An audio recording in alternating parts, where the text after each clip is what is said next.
Somewhere in the heart of the savannah, the earth is red and the sky feels wide enough to hold every dream. There stood an ancient baobab tree. Big, quiet, and steady. Beneath it sat a small village called Kijani, gently preparing for Christmas.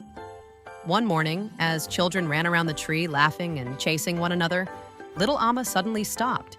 She looked up, her eyes wide with wonder. "Look!" she cried. "A stork!"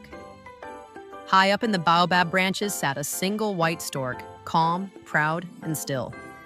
The elders smiled softly. Everyone knew what it meant. Something good was coming. Christmas had arrived. The next day, woven baskets appeared, filled with yams and ground nuts. They moved from house to house, hand to hand, carrying more than food. They carried love. In Kijani, sharing wasn't a duty, it was a joy.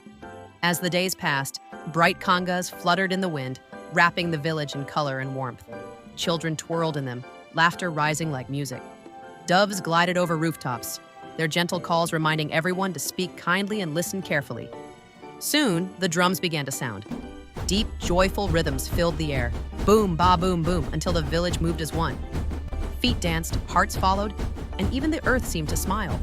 Women danced in graceful circles, their steps thanking the ground beneath them. At night, children gathered under the baobab, sharing stories by moonlight, tales of bravery, kindness, and small miracles that made the dark feel friendly. Warm meals were passed around in calabash bowls. No one ate alone. Lanterns lit the paths at dusk, guiding travelers safely home. Goats with jingling bells were led by careful hands, teaching the children responsibility and care.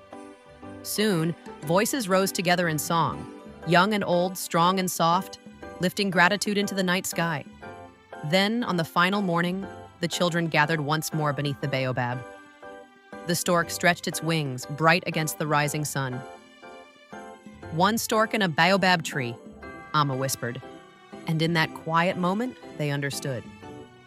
Christmas wasn't just in the food or the music or the gifts. It lived in sharing, in stories, in kindness, in being together. With one powerful beat of its wings, the stork lifted into the sky and disappeared into the morning light.